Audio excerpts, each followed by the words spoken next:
Well, we all know that in the world of milk floats, EVs, climate change and all the other bullshit that goes with it, that it's Animal Farm and some things are more equal than others and the rules can be made up as they go along. Well, I've just discovered this weekend, and I've just done some homework on it because I'm sat in a traffic jam with nothing better to do,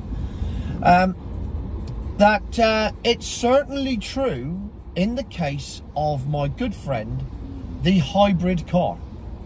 Now, it doesn't matter whether it's a plug-in or a normal hybrid, as long as it's a hybrid. And my revelation is this. Did you know that if you have a hybrid or a plug-in hybrid that has a conventional petrol or diesel engine, which you drive 70% of the time using the petrol or diesel engine, that car with the petrol or diesel engine doesn't have to have an emissions test at an MOT? No, I didn't know that either. So, if you've got a petrol or diesel car, every year you have to get it tested for emissions. And if it fails, you either scrap the car or get it fixed at great cost, or hopefully at little cost, depending on what's wrong with it. But it is now a staple part of the MOT and absolutely vital. However, if you had a hybrid motor of whatever use, I mean, if it's a plug-in hybrid and you never plug it in, that hybrid will never be used, and it will be 100% a petrol or diesel car for its entire life. But you will never have to go for an emissions test for it. So it could be cuffing out, particularly in a diesel, all manner of shit out the exhaust pipe. Doesn't matter. You got a hybrid motor in it. You've never used it. You had no intention of using it. It was just a tax dodge, as I've established. That's the whole purpose of it. So it was just a tax dodge in the first place. You've never plugged in your hybrid. You've never driven it electrically, ever. And you never need an emissions test for it.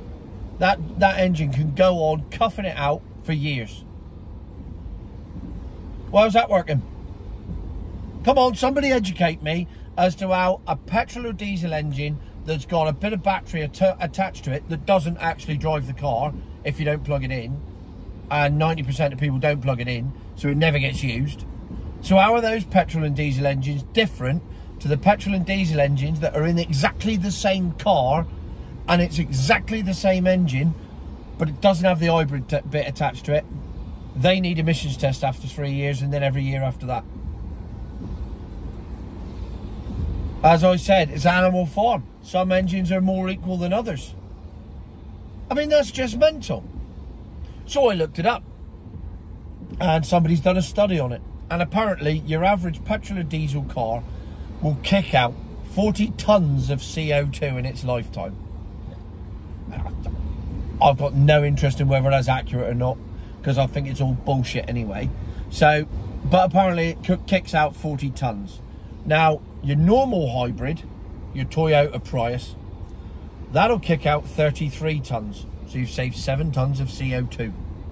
Well, technically you've saved the planet and you've stopped it from boiling, which of course it is, because it's mid-July and it's pissing down, and temperature check 16 degrees outside. Yeah, it's tropical. It must be like a tropical storm or something. So you've saved a bit of CO2 there. Now, if you've got a plug-in version of that, you've saved another 5 tons, because apparently they only kick out 28 tons of CO2. But they still kick out 28 tons of CO2. And I guarantee you that formula is worked out by how much the plug-in hybrid is used. Except in the real world, people don't plug them in. They just have it, so they've got it there for a tax dodge. So that 28 tons will go back up to 33 minimum, and probably actually be quite higher than that, because if it's a plug-in, it's not using the hybrid at all. So it's still kicking out shitloads of CO2, but it doesn't have an emissions test every 3 years to make sure that it's below the government recommendations. So you drive an hybrid for 6 years, you're actually you could be doing more damage to the planet than if you just drove a petrol engine. And the government don't care. Now, there can only be one reason they don't care. because they're taxing the shit out of you on something else. That could be the only reason. I don't understand how a petrol engine has to be emissions tested, but one exactly the same engine, because let's face it, they don't build different engines to go in hybrids. It's the same bloody engine, and it's got a hybrid bit attached to it, which weighs more, weighs the car down, the batteries weigh the car down, but it's a good way of dodging tax and making yourself feel better about life if you're that way inclined. So it's the same thing, but it's exempt. I mean, if that doesn't prove that the whole thing is just made up as they go along, and there's actually no agenda here apart from getting everybody off the road, taxing everybody to the hilt so they don't drive their cars, and making everyone just stay home. Because if there was a serious agenda here, that would be emissions tested. If that was a serious problem and it was a serious agenda, it would have to be emissions tested, because if it was causing that much damage to the planet, that's what would happen. But it's not happening, and it's not happening in the future either, and there's no plans to make it happen. So therefore, I call bullshit. I call future my arse on the whole thing, and somebody somewhere will no doubt in the comments enlighten me as to why they don't need to be tested, and I will argue the toss with them till the cows come home that if it's a petrol engine, it has to be tested, because petrol engines build up, diesel engines even build up more carbon.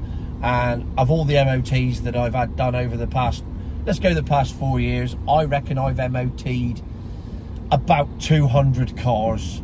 And if you said it was a 50-50 split between petrol and diesel, I reckon 25 of them have failed. So out of the 100, 25 have failed on emissions because they've had carbon build up and various other things, and they've needed lambda sensors, or they just needed a bloody good clear out, and they've needed some treatment, or the turbos have needed cleaning, or whatever.